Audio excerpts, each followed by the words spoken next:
Hello friends, एक बार फिर से स्वागत है आपका लव आर्ट एकेडमी चैनल पर। तो दोस्तों, जैसा कि आपको पता है कि इस चैनल पर उत्तराखंड वन दरोगा से संबंधित कक्षाएं संचालित हो रही हैं और आयोग द्वारा जो भी सिलेबस दिया हुआ है उत्तराखंड वन दरोगा का, तो उसी सिलेबस के अनुसार हम यहाँ पे आपको टॉपिक पढ़ा रहे हैं।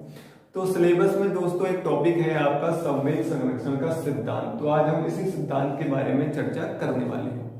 इससे पहले हम पढ़ चुके हैं दोस्तों न्यूटन के गति के नियमों के बारे में। न्यूटन के द्वारा जो गति के 3 नियम दिए हुए थे, तो उन नियमों को हम पहले ही पढ़ चुके हैं। तो दोस्तों, अगर आपको संवेग संरक्षण का सिद्धांत समझना है तो आपको सबसे पहले न्यूटन के गति के नियमों को पढ़ना आवश्यक है, क्योंकि न्यूटन के गति के नियमों पर ही आधारित है आपका संवेग संरक्षण का सिद्धांत। तो दोस्तों, अगर आपने न्यूटन की गति के नियमों को नहीं देखा है अभी तक, तो डिस्क्रिप्शन में उनका लिंक दिया हुआ है। तीनों नियम आप वहां से जाके देख सकते हैं। उसके बाद ही दोस्तों आप देखिएगा संवेग संरक्षण का सिद्धांत, तो आपको और अच्छे से समझ में आ जाएगा। तो आइए दोस्तों शुरू करते हैं। संवेग संरक्षण का जो सिद्धांत है वो क्या है, ठीक है। तो संवेग संरक्षण के सिद्धांत को समझने से पहले हमें एक चीज इसमें समझनी होगी कि संवेग क्या होता है। तो संवेग के बारे में हम पहले ही चर्चा कर चुके हैं। जब हमने न्यूटन की गति का दूसरा नियम पढ़ा था, तो वहां पे मैं आपको संवेग के बारे में पूरा विस्तार से समझा चुका हूं कि संवेग क्या होता है। तो यहाँ पे हमको सिर्फ इतना समझना है कि जो संवेग है उसका एक फॉर्मूला होता है, हमने पहले भी पढ़ा है। संवेग का फॉर्मूला होता है दोस्तों, संवेग बराबर होता है आपका द्रव्यमान इंटू वेग, या हम इसको कह सकते हैं m इंटू वी, ठीक है। और मैंने पहले ही बताया कि संवेग जो है उसको स्मॉल p से प्रदर्शित करते हैं। स्मॉल p बराबर होता है इसको m v। ये होता है दोस्तों संवेग का फॉर्मूला। तो संवेग को बस इतना से समझिए कि जो द्रव्यमान है और वेग है उससे मिलकर ही क्या बनता है, आपका संवेग बनता है। बस यहाँ पे आपको सिर्फ इतना सा ध्यान रखना है संवेग के बारे में। तो आइए आप समझ लेते हैं कि सिद्धांत क्या कहता है, संवेग संरक्षण का सिद्धांत। तो हमने मान लिया कि हमारे पास 2 गेंदें हैं, ठीक है, और ये दोनों गेंदें गति कर रही हैं इस दिशा की तरफ, ठीक है।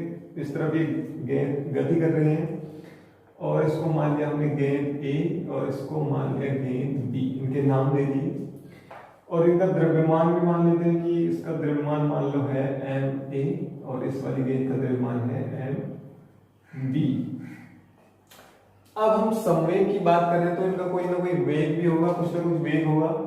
तो इसका वेग मान लेते हैं यू ए और इसका वेग मान लेते हैं यू बी। अब आपको एक बात ये ध्यान में रखनी है कि जो गेंद ए है वो थोड़ी तेज चल रही है, इससे गेंद बी से तेज चल रही है, यानी कि जो इसका वेग है वो इसकी अपेक्षा थोड़ा तेज है। तो हम ऐसा लिख सकते हैं कि जो गेंद ए है वो थोड़ा तेज चल रही है, किससे, गेंद बी से, ठीक है। तो जब ये इससे तेज चल रही है और ये इस दिशा की तरफ गति कर रहे हैं, तो आगे जाके कहीं ना कहीं एक दूसरे से टकराएंगे जरूर, ठीक है, क्योंकि ये वाली तेज चल रही है। तो हमने मान लिया वो टकराएंगे कहीं पे एक दूसरे से। वो वाली सिचुएशन भी हम बना लेते हैं कि ये मान लो यहाँ जाके टकराएंगे कहीं जाके, ये ए है और ये है आपकी बी, ठीक है। तो जब ए बी से टकराएंगी, मतलब दोनों क्या होंगी, एक दूसरे से टकराएंगी, तो ए जितना बल बी पे लगाएगा तो बी भी उतना ही बल ए पे लगाएगा। गति के तीसरे नियम से, गति का तीसरा नियम कहता है कि आप किसी वस्तु पर बल लगाते हैं तो वो वस्तु भी उतना ही बल आप पे विपरीत दिशा में लगाती है। तो यहाँ भी वही हो रहा है। तो जितना बल, पहले तो ए क्या है, बल लगा रहा है बी पे, और बी भी उतना ही बल लगा रहा है किस पे, ए पे। यानी कि जितना बल से ये इसको धक्का मार रहा है तो उतना ही बल ये भी इस पे लगा रहा है। और इनकी दिशा बता देते हैं कि ये ए ऐसे बल लगा रहा है बी की तरफ, और जो बी है वो ए पे इस तरह से बल लगा रहा है, ठीक हो गया। तो जब ये दोनों आपस में टकराएंगी, टकराने के बाद क्या होंगी, एक दूसरे से अलग होंगी। टकराने के बाद क्या होता है, दोनों आगे की तरफ गति करेंगे। हम ये देखते हैं कि अगर हमने मान लो कोई गेंद रुकी हुई है तो उस पर हम अगर दूसरी गेंद से अगर उसको मारें तो ये होता है कभी कभी कि पहले वाली गेंद तो रुक जाती है जिससे हमने उसको मारा है, और जो रुकी हुई है वो गेंद चलती है, या कभी कभी ऐसा देखने को मिलता है कि दोनों चल पड़ती है। तो यहाँ पे हमने ये देखना है कि टकराने के बाद दोनों आगे की तरफ गति कर रही है। तो टकराने के बाद वो कुछ ऐसे गति करती है, ठीक है। तो द्रव्यमान तो हमेशा इनका सेम ही रहेगा, ठीक है। यहाँ भी इसका द्रव्यमान वही रहेगा और यहाँ भी द्रव्यमान उतना ही रहेगा जितना पहले था, द्रव्यमान चेंज नहीं होगा। लेकिन क्या होगा, टकराने के बाद इनका वेग में क्या हो जाएगा, परिवर्तन हो जाएगा। टकराने के बाद कुछ ना कुछ वेग चेंज हो गया। तो टक्कर के बाद मान लीजिए इसका वेग हो गया VA और इसका वेग हो गया VB, ठीक है। ये घटना है आपकी टक्कर से पहले की, और ये घटना है आपकी टक्कर के वक्त की जब दोनों टकराए, और ये वाली घटना है टक्कर के बाद की घटना है, ठीक है। अब हमें जरूरत पड़ने वाली है दोस्तों गति के तीसरे नियम की। तो गति का तीसरा नियम क्या कहता है, तो गति का तीसरा नियम ये कहता है कि अगर आप किसी वस्तु पर बल लगाते हैं तो वो वस्तु भी उतना ही बल आप पे लगाती है। यहां भी ऐसे हो रहा है, जितना बल A ने B पे लगाया उतना ही बल B ने A पे भी लगाया। तो मान लेते हैं कि A जो है वो पहली वस्तु है और B दूसरी वस्तु है। तो गति का तीसरा नियम कहता है कि अगर पहली वस्तु दूसरी वस्तु पर बल लगाती है तो दूसरी वस्तु भी पहली वस्तु पर उतना ही बल लगाती है।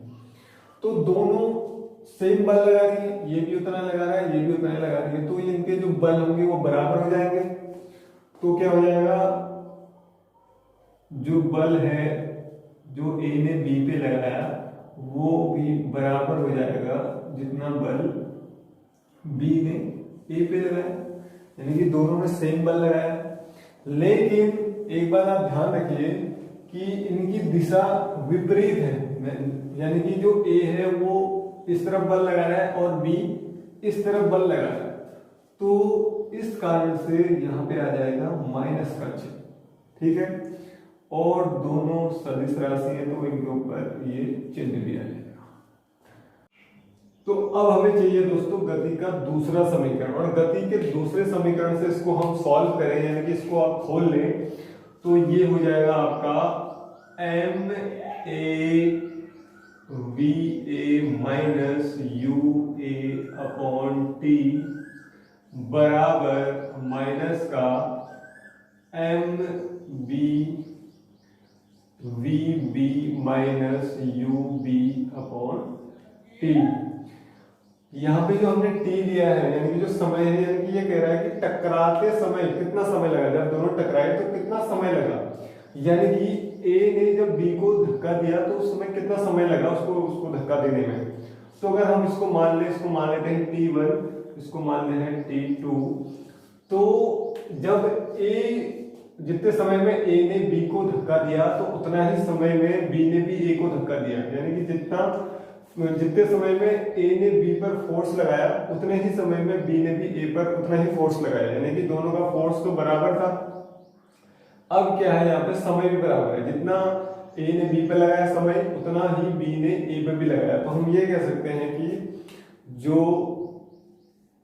टाइम है यानी कि T1 बराबर है T2 की, यानी कि दोनों का समय भी बराबर है। जितना समय A ने B पे लगाया तो B ने भी उतना ही समय लगाया, दोनों ने सेम समय में दोनों को आपस में टकराया। ठीक हो गया, तो हम इसको T1 ही मान लें। अगर हम इसको T1 ही लिख दे तो कोई दिक्कत नहीं है, T1 लिख दें और दोनों को काट दें, यानी दोनों का समय सेम है तो T1 लिख सकते हैं। तो हमने दोनों समय को काट दिया। अब आप ये समझ रहे होंगे कि जो गति का दूसरा फॉर्मूला मैंने यूज करा है उससे मैंने ये चीजें कहाँ से लिख दी। ठीक है, तो अगर आपने पिछला वीडियो नहीं देखा है तो मैं आपको समझा दूं कि ये चीजें कहाँ से आई हैं, तो उसको मैं आपको यहाँ पे समझा देता हूँ। आपको पता है कि त्वरण को हम ए से लिखते हैं, तो त्वरण बराबर होता है v minus you upon T. और जो गति का दूसरा समीकरण है वो कहता है कि जो बल है वो द्रव्यमान और त्वरण के गुणनफल के बराबर होता है। ठीक है, यानी कि F बराबर ma होता है, गति का दूसरा समीकरण। तो जो a है ये त्वरण है, a बराबर अगर मैं v minus you upon T लिखूं तो मैंने ये लिख दिया F बराबर m और a की जगह मैंने लिख दिया v minus you upon T. ठीक है, तो यही चीज मैंने यहाँ पे भी रखी, यानी कि जो F है F बराबर m v minus you upon T रखा है, तो F बराबर मैंने यही चीजें रखी हुई है। ठीक है, अब आपको समझ में आ गया होगा। तो आगे अगर हम इसको सॉल्व करें तो ये हो जाएगा, अब इनकी गुणा करते हैं, इसके गुणा करेंगे, इसके गुणा करेंगे, तो ये हो जाएगा m a v a minus m a u a बराबर माइनस का m b b b minus m b u b। ठीक है, अब ये माइनस का हम इधर को ले आएंगे इसको, यानी कि जो बी बी वाले हैं उसको इधर ले आए बराबर के, तो ये हो जाएगा m a v a plus m v v b बराबर ये इधर आ जाएगा, तो ये हो जाएगा m a u a plus m v u b। ठीक है, तो हमको यही सॉल्व करना था कि जो संवेग है, यानी कि टक्कर से पहले जो संवेग था, टक्कर के बाद भी वही संवेग है, दोनों का संवेग सेम है। यानी कि जब हम पहली गेंद का संवेग अगर देखें, टक्कर से पहले जो संवेग था वो संवेग है m a u a plus m v u b, और जैसे ही टक्कर हुई तो थोड़ा वेग चेंज हो गया, तो वेग चेंज के बाद ये हो गया, उसका जो संवेग था वो हो गया m a v a plus m v v b, यानी कि टक्कर से पहले भी उतना ही संवेग था और टक्कर के बाद भी उतना ही संवेग था। तो जो पहला वाला संवेग है वो बराबर है बाद वाले संवेग के, और यही हमको सिद्ध करना था संवेग संरक्षण के सिद्धांत में। तो यही चीज हमको सिद्ध करनी थी कि जो संवेग पहले भी उतना ही था और बाद में भी उतना ही था। तो हम इसको लिख सकते हैं कि टक्कर के बाद का कुल संवेग बराबर है टक्कर के पहले का संवेग।